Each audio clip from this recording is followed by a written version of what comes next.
Hallo zusammen und willkommen zu einem ziemlich speziellen Video heute, und zwar sozusagen einem, ja, was euch in Zukunft erwartet Video, was wir natürlich hier auch alles noch so, oder was ich noch alles so bringen möchte und was sich jetzt ändert. Momentan ist mein Uploadplan ziemlich bunt, muss ich sagen. Das ist auch okay, aber ich habe das Gefühl, dass, ja, einige von euch hätten gerne, dass die Serien etwas zusammenhängender kommen.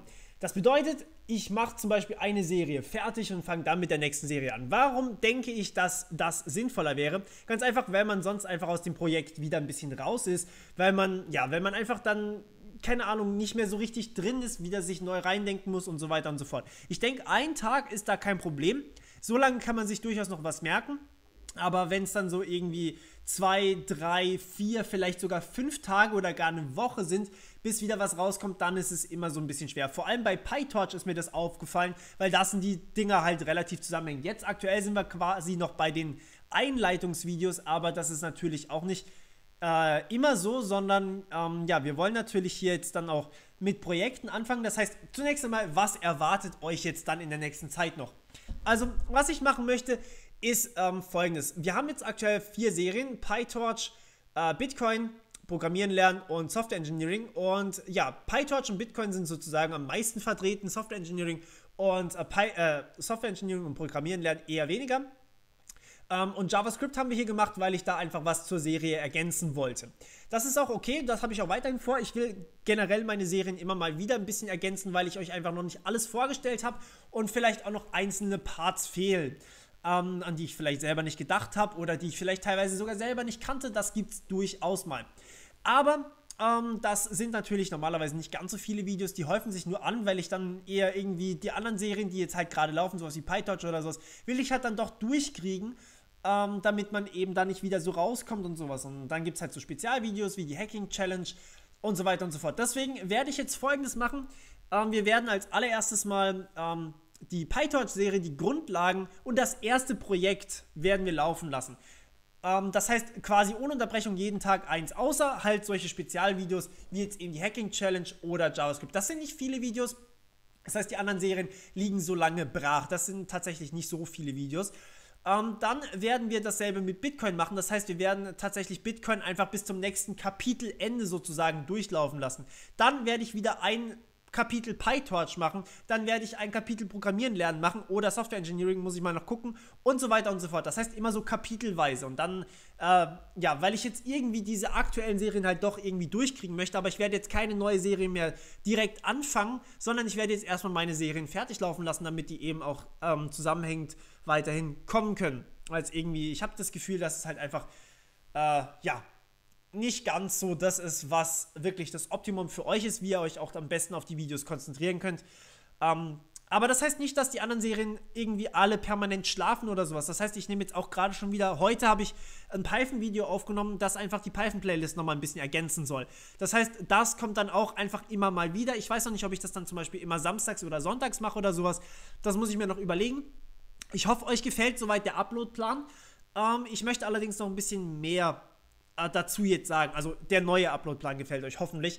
Was ich jetzt aktuell gerade mache, also zunächst einmal natürlich, jeder meiner Supporter hat schon Zugriff auf die vollständige Software Engineering Playlist, die vollständige Programmieren lernen Playlist, die vollständige PyTorch Playlist, die vollständige Bitcoin Playlist. Das ist ganz klar. Das heißt, ihr habt da sozusagen das Problem habt ihr gar nicht. Ihr könnt quasi die Videos schon jetzt gucken. An die Leute, die gerne Supporter werden möchten, einfach mal in den Links zu diesem Video oder in dieser Beschreibung von diesem Video nachgucken. Da geht es zu Patreon und dort kann man natürlich dann das auch machen. Wenn ihr irgendwie mich halt lieber über, keine Ahnung, PayPal supporten wollt oder sowas oder anonym über Kryptowährung oder sonst irgendwas, dann könnt ihr mir auch einfach schreiben. Ich finde da sicher eine Lösung für euch. Ich bin für euch auf jeden Fall erreichbar, also keine Sorge, scheut euch da wirklich nicht. Ich nehme so ziemlich überall persönliche Nachrichten entgegen, Facebook. Gut, Twitter ist vielleicht jetzt nicht das Beste, um persönlich zu kommunizieren, weil man da auch sehr limitiert ist und es alle lesen können. Aber YouTube gibt es persönliche Nachrichten, im Forum kann man mir schreiben. Und ihr könnt mir natürlich auch auf Discord schreiben. Und falls ihr noch irgendwie eine Plattform findet. Handy bin ich nicht erreichbar, das ist aber so ziemlich das Einzige. Weil ich tatsächlich auch einfach kein mobiles Internet habe. Für die es nicht wussten, Schock! Nein, Spaß, ich brauche das tatsächlich einfach nicht. Okay, gut. Was erwartet euch jetzt noch an Playlists? Also zunächst einmal werden die natürlich fertig laufen. Das wird noch eine ganze Weile gehen, bis PyTorch irgendwie fertig ist, Bitcoin fertig ist, Programmieren lernen und Software Engineering fertig ist. Was machen wir aber in diesen Playlists noch? Zunächst einmal PyTorch.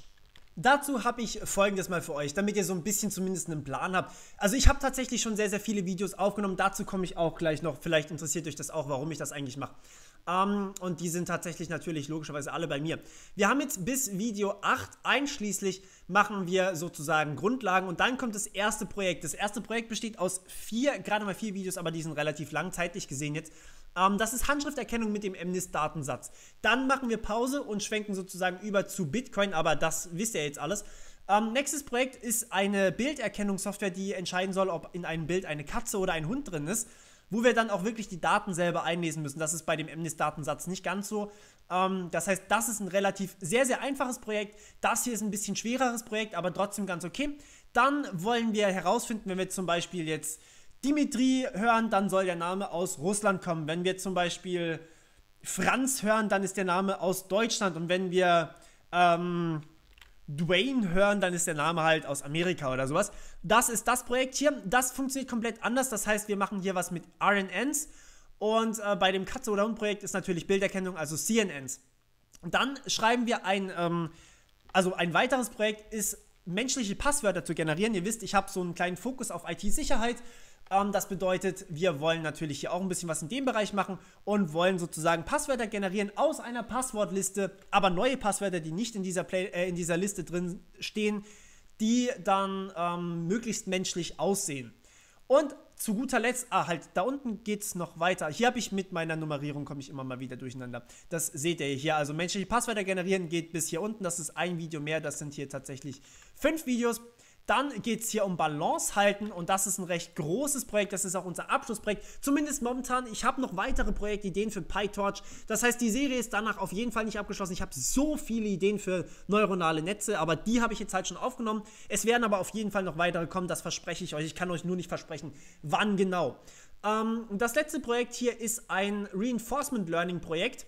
Das heißt, wir haben hier, wir wollen sozusagen Reinforcement Learning machen, sprich, wir haben so einen kleinen Stab, der immer senkrecht nach oben soll und unser neuronales Netz soll lernen, den zu balancieren. Das kennt ihr vielleicht auch so ein bisschen. Und wir werden dann mit einem Memory arbeiten, was ein relativ fortgeschrittenes Ding ist. Und wir werden natürlich mit verschiedenen anderen Mechanismen arbeiten fürs Reinforcement Learning. Dazu könnt ihr euch natürlich schon mal vorbereiten, indem ihr einfach meine neuronale Netze-Playlist guckt. Und wenn ihr alle Videos schon gucken wollt, dann könnt ihr das Ganze natürlich dann auch als Patreon-Supporter bekommen. Oder wie gesagt, ihr schreibt mich einfach an und ihr seid irgendwie, genau. So, nächster Plan für euch ist hier die Bitcoin-Playlist.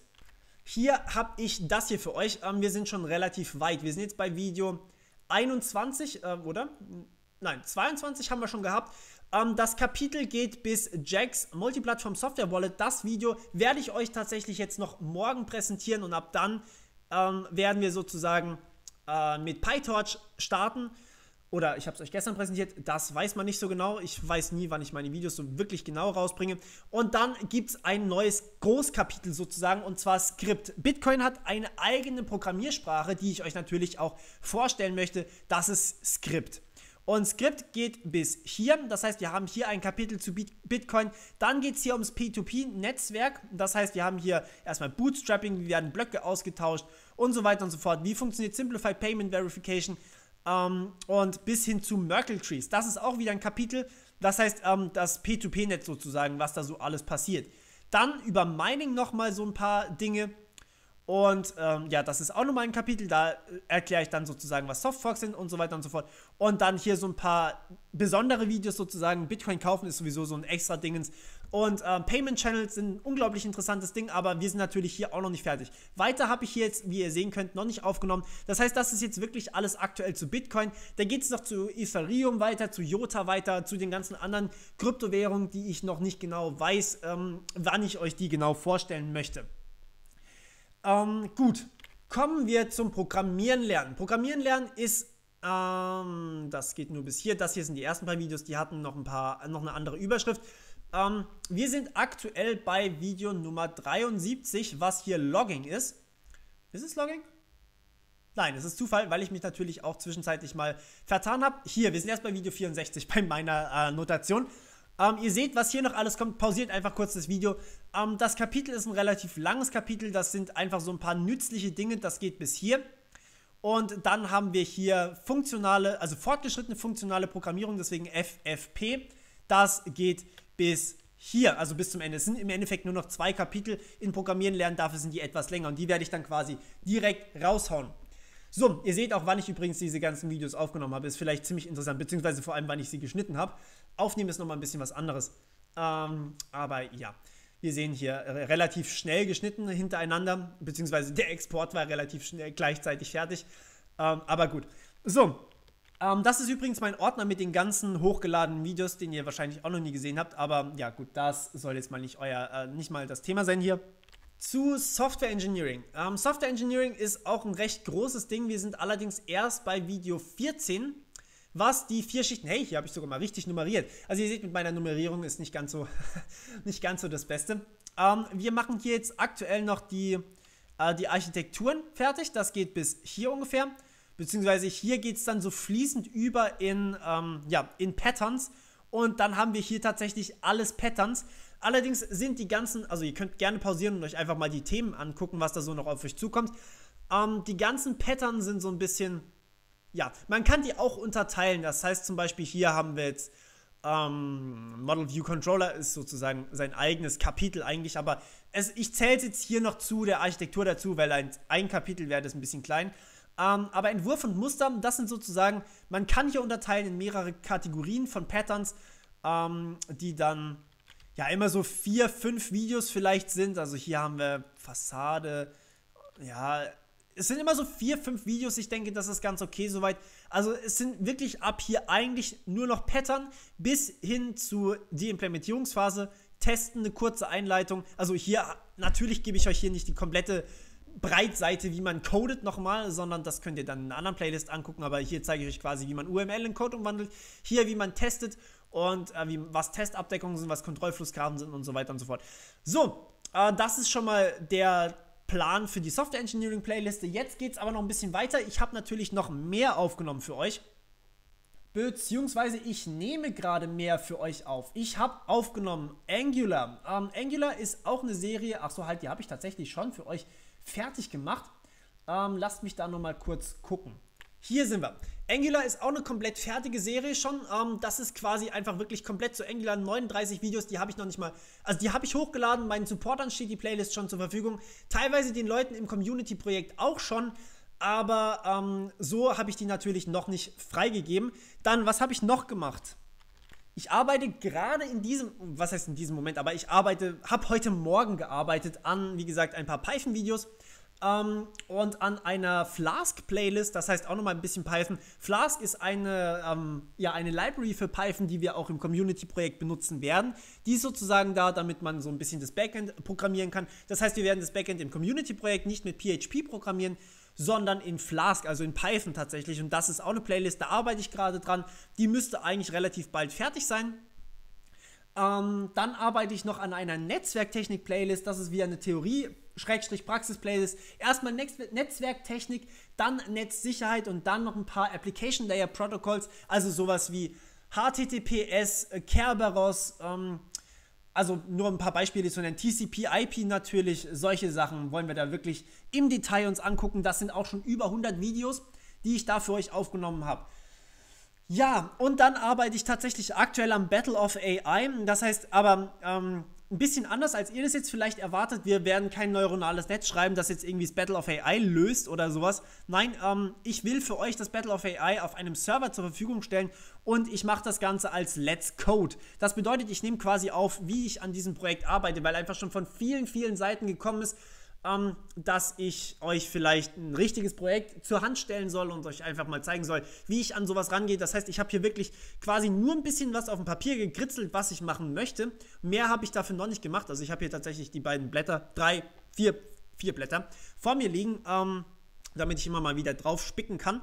Und ja, da steht aber wirklich nur drauf, Version 0.3 enthält die Registrierung auf einer Website zum Beispiel. Also solche Sachen stehen da halt wirklich drauf. Das sind sehr, sehr High-Level-Sachen und die Low-Level-Sachen, also wirklich den Code, den schreiben wir dann zusammen. Das sind auch schon relativ viele Videos, die ich da noch nicht fertig habe, aber die ich schon in Planung habe, also was ich da quasi alles sagen möchte oder was ich in diesen Videos machen möchte. Das heißt, da wird euch noch einiges erwarten, weil ich ja von vielen gehört habe, dass wir da dass wir ein Praxisprojekt brauchen oder sowas. Und ja, dann möchte ich natürlich mit euch auch wieder ins Hacking einsteigen. Das heißt, wir werden, egal wie es mit den Patreon Goals aussieht, wollen wir ins Hacking wieder einsteigen, weil ich finde, das ist einfach ein mega spannendes Thema. Und ich weiß, dass viele von euch das auch vermissen so ein bisschen. Und ja, ich denke, da können wir sicher auch wieder ein bisschen was machen. Ich habe da auch noch viele Ideen. Was heißt Hacking? Man muss ergänzend sagen, Hacking und IT-Sicherheit. Das heißt, beide Seiten wollen wir uns so ein bisschen angucken. Also wir wollen uns zum Beispiel auch beschäftigen, wie Firewalls tatsächlich aussehen und so weiter und so fort. Okay, dann, was habe ich noch mit euch vor? Also das ist jetzt tatsächlich so der Plan für die nächste Zeit. Und ja, ich glaube, das ist auch erstmal soweit gut. Die Geschichten sind schon relativ weit überdacht, würde ich mal so behaupten. Okay, das ist erstmal so das, was ich mit euch vorhabe. Jetzt ganz kurz die Erklärung, warum zur Hölle nehme ich eigentlich so abartig viel jetzt schon auf? Warum lade ich nicht einfach jedes Video jetzt schon vorher hoch und veröffentliche das einfach? Ganz einfach, die Situation ist folgende: Ich werde ab 2 Wochen oder sowas, werde ich meine Masterarbeit anfangen. Und während meiner Masterarbeit nehme ich nicht an, dass ich viel zum Aufnehmen kommen werde. Ich bin froh, wenn ich dann die Kommentare alle soweit beantworten kann. Was natürlich nicht ganz so geil ist. Also ich beantworte sehr, sehr gerne Kommentare und ich will eigentlich auch immer mit euch in Touch bleiben sozusagen. Aber ich weiß nicht, inwieweit ich das dann noch kann. Das heißt, ja, deswegen nehme ich jetzt sozusagen auf wie ein Verrückter, damit ich immer für euch sozusagen da sein kann und weiterhin Kommentare auch so viel beantworten kann, wie ich irgendwie nur eben da bin. Und ja, das ist so ein bisschen der Grund, den ich weiß, viele verstehen das nicht, aber ich will weiterhin jeden Tag für euch ein Video rausbringen können. Und das Tolle ist natürlich, dass die Themen irgendwie nicht wirklich an Aktualität verlieren. Das heißt, das, was wir hier machen, im Endeffekt programmieren lernen oder sowas, das ist auch noch in 5 Jahren oder sowas gültig. Das heißt, es ist egal eigentlich, wann die Videos rauskommen. Nur natürlich für euch blöd, dass ich sie nicht jetzt schon rausbringe, klar. Aber ich will weiterhin jeden Tag sozusagen für euch ein Video rausbringen können. Sonst beschweren sich dann auch wieder teilweise Leute, dass ich hier anfange mit Spam oder sowas. Das ist auch schon vorgekommen. Aber ja, das sind so meine Hintergründe. Und das ist so das, was euch noch erwartet. Für die Patreon-Supporter erwartet euch natürlich, sobald ich sie fertig habe, die Flask-Playlist und sobald ich sie fertig habe, die Netzwerktechnik-Playlist. Ich arbeite quasi parallel an den beiden. Ich werde allerdings natürlich immer mal wieder Videos auch rausbringen zu anderen Serien. Das habe ich ja auch schon gesagt. Das heißt, hier und da mal wieder ein bisschen JavaScript, hier und da mal wieder ein bisschen Python oder sonst irgendwas. Falls ich irgendwie halt merke, oh, da habe ich vielleicht ein Thema noch nicht behandelt, dann kommt das natürlich trotzdem raus. Und die Hacking-Challenges, ganz klar, die laufen auch weiterhin. So, ich werde hundertprozentig irgendwas vergessen haben. Dazu wird hundertprozentig eine interessante oder coole Frage in den Kommentaren kommen. Die werde ich hundertprozentig beantworten und dann werde ich, damit alle diese Antwort auch gleich finden, in die Beschreibung updaten. Das heißt, ihr seid sozusagen, ja, gefragt, was ihr mich noch fragen wollt und dann kann ich das natürlich in die Beschreibung reinschreiben und ihr könnt gerne in der Beschreibung auch einfach lesen. Okay, gut, das war's von meiner Seite. Wir hören uns wieder beim nächsten Mal und bis dann. Ciao.